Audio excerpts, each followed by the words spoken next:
L'objectif à la base de tout soin de santé est d'améliorer la qualité et la durée de vie des patients. Les pratiques en milieu hospitalier évoluent au fil du temps afin de toujours mieux rencontrer les besoins des différentes clientèles.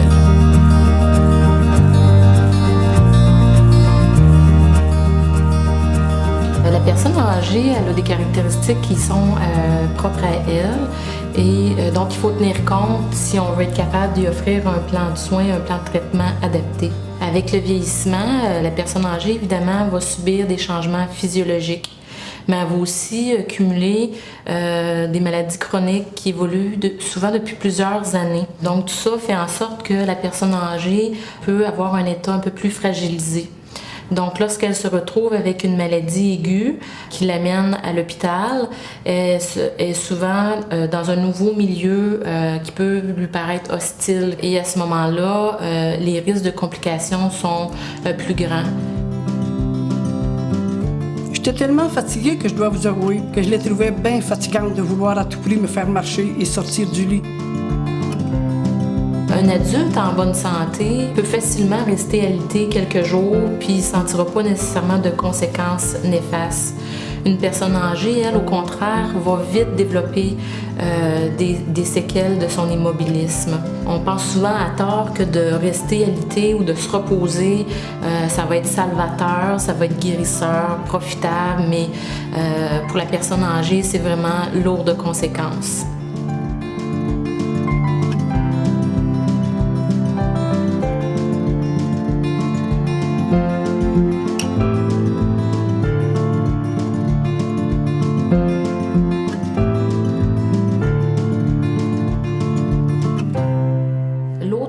Conséquence qui n'est pas à négliger, c'est l'aspect psychologique.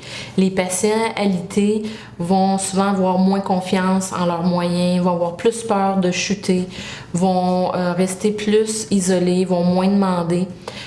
Donc, on va pouvoir des fois avoir des symptômes anxieux ou plus dépressifs. Avec les années, on s'est rendu compte que plusieurs de nos pratiques hospitalières étaient plus ou moins adaptées aux soins de la personne âgée. Donc, c'est comme s'il fallait revenir un peu aux besoins de base, aussi simple soit-il que bien manger, bien s'hydrater, se mobiliser. Donc, c'est important, lorsqu'on demande aux patients de se mobiliser comme équipe, puis comme famille aussi, de toujours se poser la question pourquoi le patient ne veut pas se mobiliser. Par exemple, le patient, dès qu'il se lève, il s'étourdit, donc il va rester alité. En restant alité, il développe encore plus ce phénomène-là. Donc, on est dans un cercle vicieux qu'il faut absolument contrecarrer. De son côté, le patient doit collaborer de façon assez active. Par exemple, ça peut être simplement de s'asseoir sur le bord du lit. Par la suite, ça peut être de s'asseoir au fauteuil pour prendre les repas. Ça peut être de prendre une marche avec sa famille quand elle est présente. Donc, c'est des choses qui sont simples, à portée de main, mais qui, comme on le disait, peuvent faire une bonne différence. Du côté du personnel soignant, on peut voir des exemples aussi faciles à réaliser, comme demander au patient de s'asseoir lorsqu'on lui donne sa médication. On peut aussi parfois, lorsqu'on prend les signes vitaux, demander au patient de rester debout un petit peu plus longtemps. Les médecins peuvent parfois aussi profiter de l'occasion pour faire un petit bout d'entrevue en marchant au corridor avec le patient. Tout est super bon. C'est des grandes interventions, mais dans des petits gestes.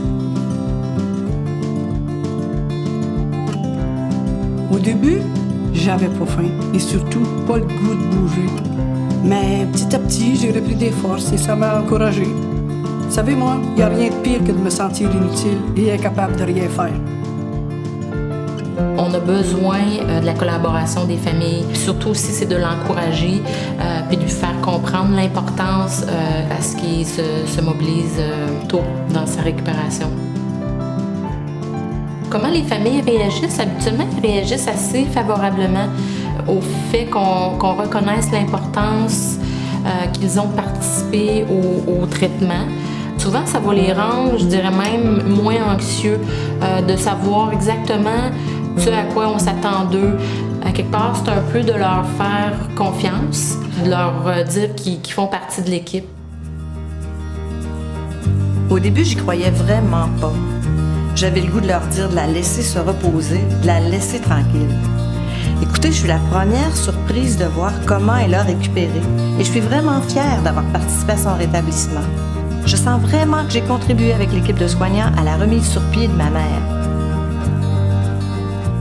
L'adaptation des soins à la personne aînée en milieu hospitalier, c'est favoriser le maintien de son autonomie, la participation active du patient et de sa famille à sa guérison et à sa qualité de vie.